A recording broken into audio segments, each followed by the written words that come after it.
আজ আমরা পড়ব কি কর্তার প্রকারভেদ, মানে কর্তা কত রকমের হয়।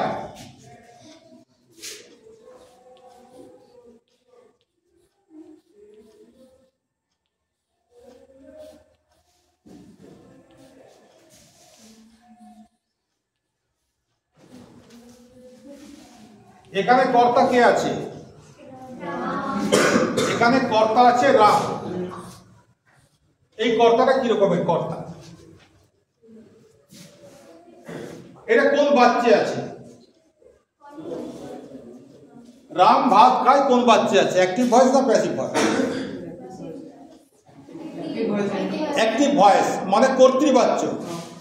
তাহলে এটা বাক্যটা যেহেতু কর্তৃবাচ্য আছে, তাই একে আমরা বলতে পারি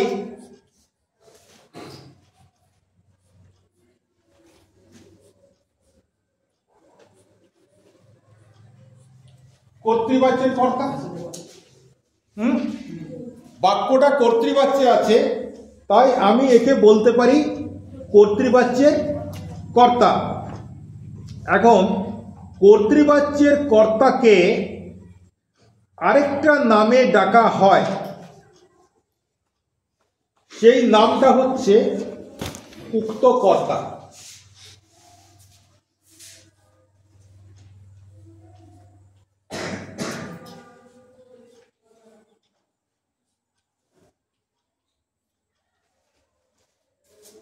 ঠিক আছে, এর আরেকটা নাম আছে, এর নাম হচ্ছে অভিহিত কর্তা। এখন সব নামগুলোই আমাদের মনে রাখতে হবে, কারণ পরীক্ষায় কি প্রশ্ন আসবে আমরা তো জানি না। আমরা কর্তৃবাচ্যের কর্তা জানলাম, উক্ত কর্তা জানলাম, কিন্তু অভিহিত কর্তা শব্দটা আমরা হয়তো করলাম না। তখন কি হবে? পরীক্ষায় যদি অভিহিত কর্তা কাকে বলে আসে, আমরা তখন বলতে পারবো না। সেই জন্যে আমাদের এই নামগুলো সব মনে রাখতে হবে। প্লাস এটাকে আর বলা যায় যেটা, সেটা হচ্ছে স্বতন্ত্র কর্তা। স্বতন্ত্র মানে কি? স্বাধীন।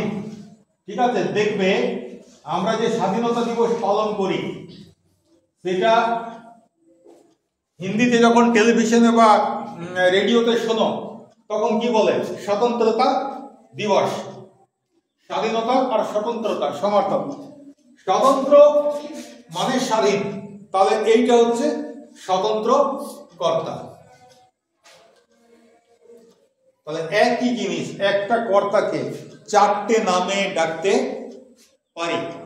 কেন বলা হয় এর ব্যাখ্যা দেয়া আছে, কিন্তু ব্যাখ্যাগুলো আমার ঠিক মনঃপুত নয়। এই দুটো ব্যাখ্যা আমার মনঃপুত। যেহেতু বাক্যটা কর্তৃবাচ্যে আছে, তাই আমরা এর কর্তাকে বলতে পারি কর্তৃবাচ্যের কর্তা। যেহেতু কর্তা স্বাধীনভাবে কাজ করে, তাই একে আমরা বলতে পারি স্বতন্ত্র কর্তা। উক্ত কর্তা বা অভিহিত কর্তার যে সংজ্ঞা দেয়া আছে, সেই সংজ্ঞা আমি নিজেও বুঝিনি, তোমাদেরকেও বোঝাতে পারবো না। এটা আমি বোঝাবো পরে, কিন্তু এটা বোঝাবোই না। এখন যদি তোমাদেরকে বলে যে উক্ত কর্তা কাকে বলে, আমি তো এখন বোঝাইনি, বা অভিহিত কর্তা কাকে বলে এটা বোঝাবো না বলেছি, তখন তোমরা উত্তর দেবে এটাই, কর্তৃবাচ্যের কর্তাকে উক্ত কর্তা বলে। কি উত্তর দেবে? কর্তৃবাচ্যের কর্তাকে অভিহিত কর্তাও বলে। ঝামেলা শেষ। স্বতন্ত্র কর্তা কাকে বলে? কর্তৃবাচ্যের কর্তাকে স্বতন্ত্র কর্তা বলে, কারণ সে স্বাধীনভাবে কাজ সম্পন্ন করে, ক্রিয়ার যে কাজ সেটি সম্পন্ন করে, তাই একে স্বতন্ত্র কর্তা বলে। তাহলে একটা উদাহরণ দিলাম, একটা উদাহরণ দিয়ে 4 রকমের কর্তা আমরা একটা উদাহরণের মাধ্যমেই পেয়ে গেলাম। কর্তৃবাচ্যের কর্তা, উক্ত কর্তা, অভিহিত কর্তা, স্বতন্ত্র কর্তা। ঠিক আছে,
কি লিখলাম? শাহজাহানের দ্বারা তাজমহল নির্মিত হয়েছিল। বাক্যটা ভুল আছে, ব্যাকরণগত ভাবে ঠিক আছে, খুব ভালো করে যদি দেখি তাহলে একটু ভুল আছে। শাহজাহান ঝাঁটা, ঝুড়ি, কোদাল, কর্নিক, সিমেন্ট, পাথর নিয়ে নির্মাণ করেছিল, তাহলে শাহজাহানের দ্বারা কি করে নির্মিত হয়েছিল? শাহজাহানের নির্দেশে শ্রমিকদের দ্বারা নির্মিত হয়েছিল। ঠিক আছে, কিন্তু আমরা তো এরকমই বলি কি না? এটা কোন ভয়েসে আছে, কোন বাচ্চা আছে? কে বললি? কর্মবাচ্য কে বললি? হাত তোল। হ্যাঁ, একদম সঠিক উত্তর, কর্মবাচ্য আছে, কর্মবাচ্য আছে।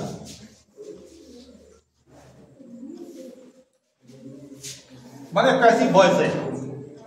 দি Taj Mahal was built by Shah Jahan, তাই তো?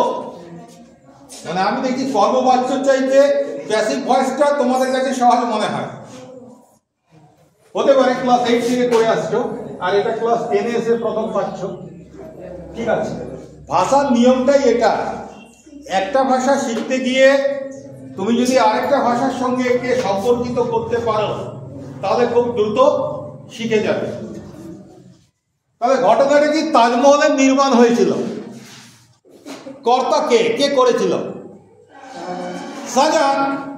তাহলে সেখানে আমি বলেছি শাহজাহান তাজমহল নির্মাণ করেছিলেন না বলে আমি বলেছি শাহজাহানের দ্বারা তাজমহল নির্মিত হয়েছিল, অর্থাৎ এটা কর্মবাচ্যে চলে গেল। তাহলে এখানে কর্মবাচ্যের কর্তা কে? কর্তাটা কে? কর্তাটা কর্মবাচ্যও যে থাকবে, কর্তৃবাচ্যও সে থাকবে, যে কাজটা করেছে। তাহলে এখানে কর্তা শাহজাহান, কিন্তু আমাকে লেখার সময় লিখতে হচ্ছে শাহজাহানের দ্বারা।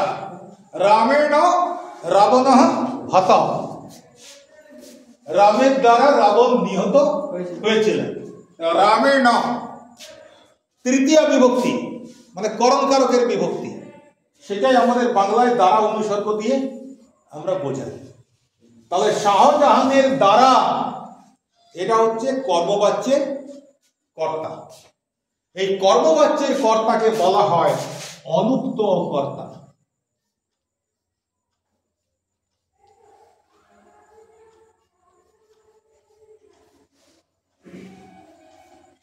বোঝা গেল? তাহলে যদি প্রশ্ন আসে অনুক্ত কর্তা কাকে বলে, বলবে কর্মবাচ্যের কর্তাকে বলা হয় অনুক্ত কর্তা।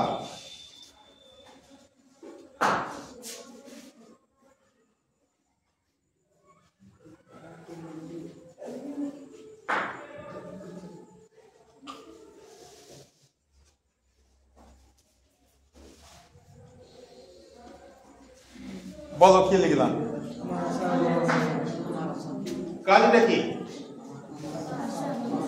কাজটা কে করেছে? আমি। কিন্তু আমি এলাম বললাম না, আমি কি বললাম? আমার আশা হলো। এটা কোন বাচ্চা আছে? আমি এলাম, এটা কর্তৃবাচ্য। আমার আশা হলো, এটা কর্মবাচ্য। কি করে কর্মবাচ্য হয়? যে ক্রিয়ার কর্ম নেই সেই বাক্যের কর্মবাচ্য হবে কি করে? যখন বাচ্য পরিবর্তন করব, আমি কি বলেছি? সেই বাক্যের ক্রিয়ার যদি কর্ম থাকে তাহলে তাকে কর্মবাচ্যে পরিণত করতে পারবো, কিন্তু যদি কর্ম না থাকে তাহলে ভাববাচ্য হবে। তাহলে এইটা হচ্ছে ভাববাচ্য। কর্তাকে, আমি কর্তা, কি চেহারায় আছে? র বিভক্তি যুক্ত অবস্থায় আছে। এখানে দ্বারা অনুসর্গ যুক্ত অবস্থায় ছিল, এখানে র বিভক্তি যুক্ত অবস্থায় আছে। এইটাও হচ্ছে অনুক্ত কর্তা। এবার অনুক্ত কর্তার সংজ্ঞাটা কি হতে পারে? একটু আগে কি বললাম? কর্মবাচ্যের কর্তাকে বলা হয় অনুক্ত কর্তা। এবার এটা জানার পরে আমি এই সংজ্ঞাটাকে আরেকটু বড় করব। তাহলে তখন কি লিখবো? অনুক্ত কর্তা কাকে বলে? কর্মবাচ্যের অথবা ভাববাচ্যের কর্তাকে বলা হয় অনুক্ত কর্তা। তাহলে কর্তৃবাচ্যের কর্তাকে বলা হয় উক্ত কর্তা, কর্মবাচ্য বা ভাববাচ্যের কর্তাকে বলা হয় অনুক্ত কর্তা। এটা মনে রাখবে, অনুক্ত কর্তায় কখনোই শূন্য বিভক্তি থাকে না। উক্ত কর্তায় শূন্য বিভক্তি। যখনই দেখতে পাবে বিভক্তি যোগ হয়ে গেছে বা অনুসর্গ যোগ হয়ে গেছে, তার মানে তোমরা ধরে দেবে এটা আর উক্ত কর্তা নেই, এটা অনুক্ত কর্তায় পরিণত হয়েছে। ঠিক আছে? এই জায়গায় কারো কোনো সমস্যা আছে?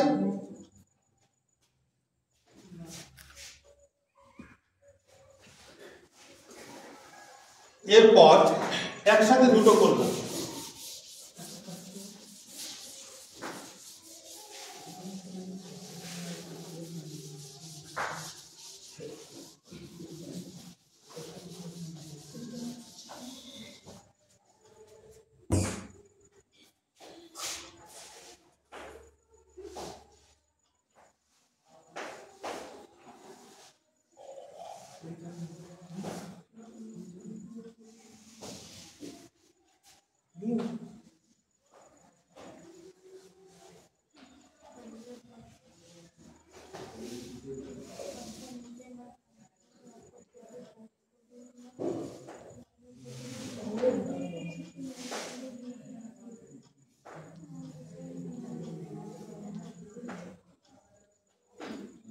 কি লিখলাম? প্রযোজক কর্তা আর প্রযোজ্য কর্তা। তার আগে তোমরা আমাকে এই দুটোর মানে বলো তো।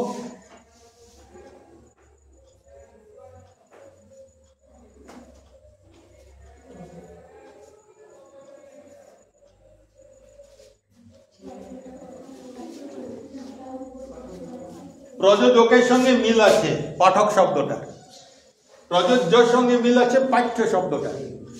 এ আছে কি না? পাঠক মানে কি? যে পড়ে, মানে পড়া ক্রিয়াটা যার দ্বারা সম্পন্ন হয়। আর পাঠ্য মানে কি?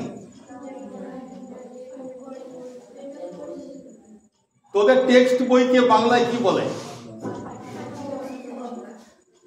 পাঠ্যপুস্তক। পুস্তককে পাঠ্য কেন বলা হচ্ছে? ওটা পড়তে হয়। অর্থাৎ পাঠক মানে যে পড়ে, আর পাঠ্য মানে যাকে পড়তে হয়, যাকে পড়া হয়। মানে পড়ার প্রভাবটা যার উপরে পড়ে, তাই তো? পড়া ক্রিয়ার প্রভাবটা যার উপরে পড়ে সেই জিনিসটা হচ্ছে পাঠ্য। আর যে পড়ছে সে হচ্ছে পাঠক। যেমন এরকম উদাহরণ দিতে পারি, দর্শক,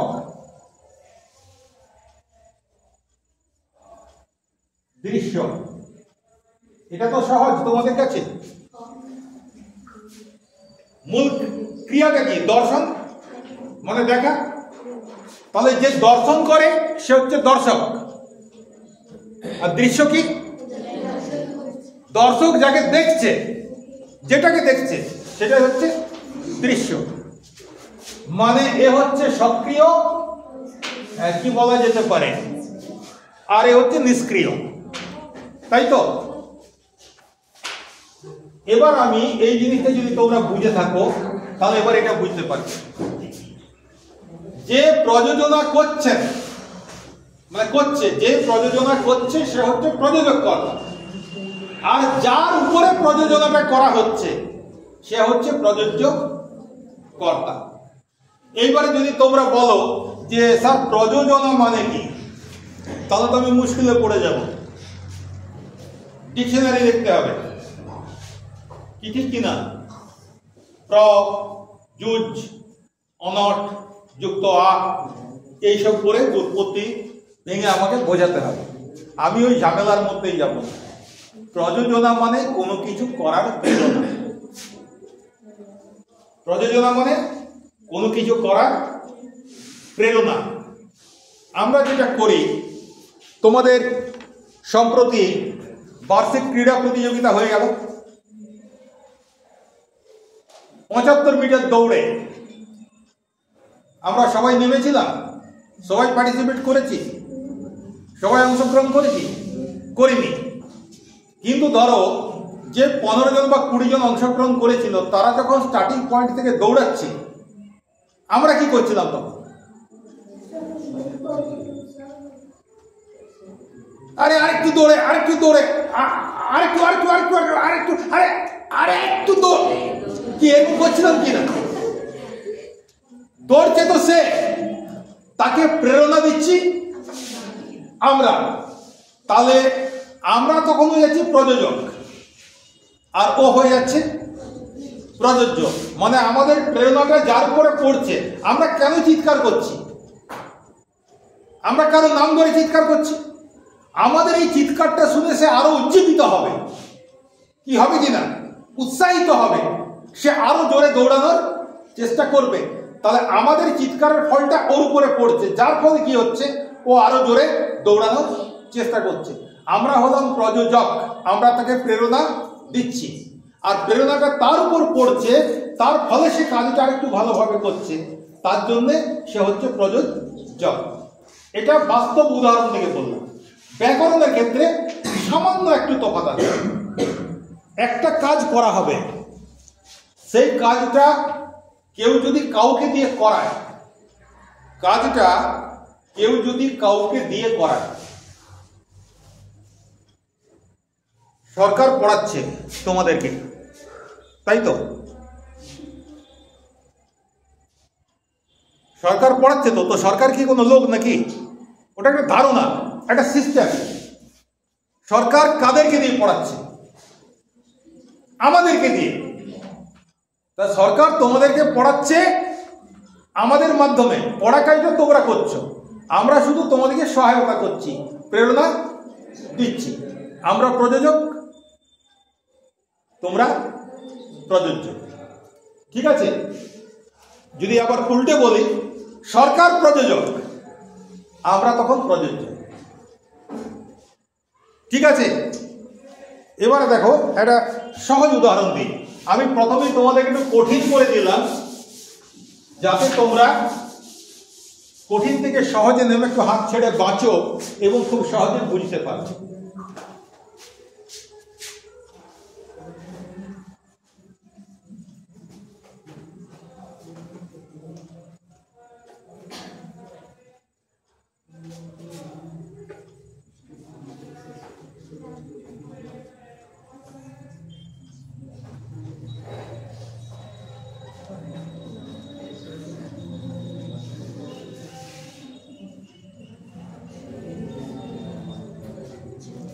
কি লিখলাম? আরেকবার মনে মনে পড়ে নাও, দিয়ে ছবিটা কল্পনা করো। ছবিটা কল্পনা করো, একটা মা নাও, মানে একটা মাকে কল্পনা করো, তার বাচ্চাকে কল্পনা করো, হাতে ভাতের বাটিটা রাখো, হ্যাঁ, এবার মা শিশুকে খাওয়াচ্ছে। কাজটা কি? খাওয়াটা হচ্ছে কাজ, খাচ্ছেটা কে? শিশু। কিন্তু সমস্যা হচ্ছে কি, ভাত তো শিশু খাবে না। মা বাবা তো কুড়কুড়ে, লেজ এইসব খাইয়ে খাইয়ে অভ্যাসটা খারাপ করে দিয়েছে। শিশু ভাত খেতে চাইছে না, তখন মা নানা রকম, ওই দেখ বাবা, ওই দেখ, ওই দেখ, ওই দেখ, দেখ দেখ দেখ একটা গরু, দেখ দেখ দেখ দেখ কি বাবা, খেয়ে নে খেয়ে নে খেয়ে পুরো মুখে গুঁজে দিচ্ছে।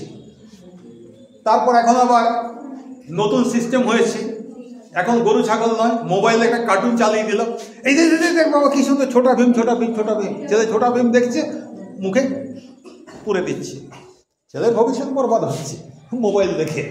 ঠিক আছে, কিন্তু মূল কাজটা হচ্ছে খাওয়া। খাচ্ছেটাকে শিশু, কিন্তু শিশুকে খেতে প্রবৃত্ত করছে কে? মা। তাহলে মা শিশুকে দিয়ে কাজটা করাচ্ছেন, কাজটা করছে শিশু, কিন্তু মাকে দিয়ে তাকে করাতে হচ্ছে।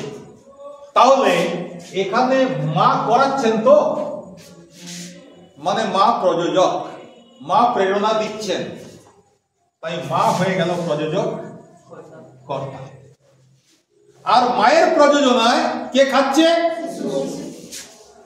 শিশু হয়ে গেল প্রযোজ্য কর্তা। বোঝা গেল?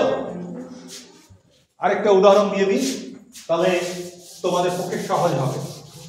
আরো কোনটা প্রযোজক কর্তা, কোনটা প্রযোজ্য কর্তা আমাদেরকে বলতে হবে।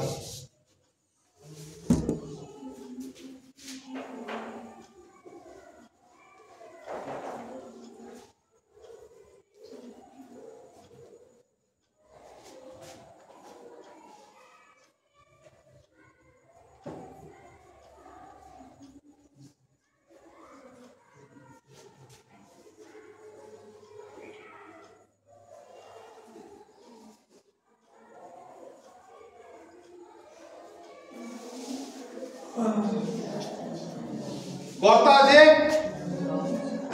কে কর্তা? কি কর্তা?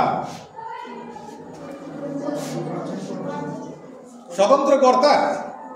তাহলে কি কর্তা? প্রযোজ্য কর্তা।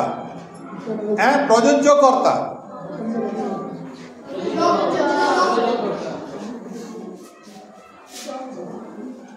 রামবাবু কি আর বাবা নিজে পড়ছেন?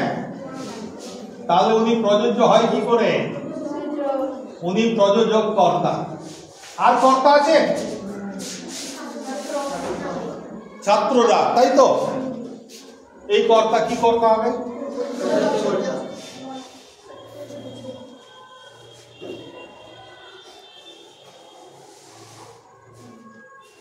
আশা করি এবারে পরিষ্কার হয়েছে। আর যে উদাহরণটা তোমাদেরকে করাইনি সেটি পরীক্ষায় আসে, মা শিশুকে চাঁদ দেখাচ্ছেন। ঠিক আছে, প্রত্যেক বছরই যখনই আসুক কোশ্চেন আমি দেখেছি মোটামুটি ওটাই আসে, মা শিশুকে চাঁদ দেখাচ্ছেন। এখানে মা কি কর্তা? প্রযোজক কর্তা। প্রযোজ্য কর্তা কোনটা? শিশু। চাঁদটা কি? কর্ম। কি দেখা হচ্ছে? চাঁদ দেখা হচ্ছে। চাঁদটা হচ্ছে কর্ম, আর ক্রিয়া হচ্ছে দেখাচ্ছেন। ঠিক আছে, বলো কারো কোনো প্রশ্ন আছে কিনা বলো। পরিষ্কার বোঝা গেছে? তাহলে ঘর একটু পড়ে নেবে কর্তার প্রকার ভেদটা। আজ তো 4 প্রকার কর্তা করালাম, এখন আরো অনেক রকমের কর্তা আছে। ঠিক আছে, যে কুকর্ম করে তাকে কি বলা হয়?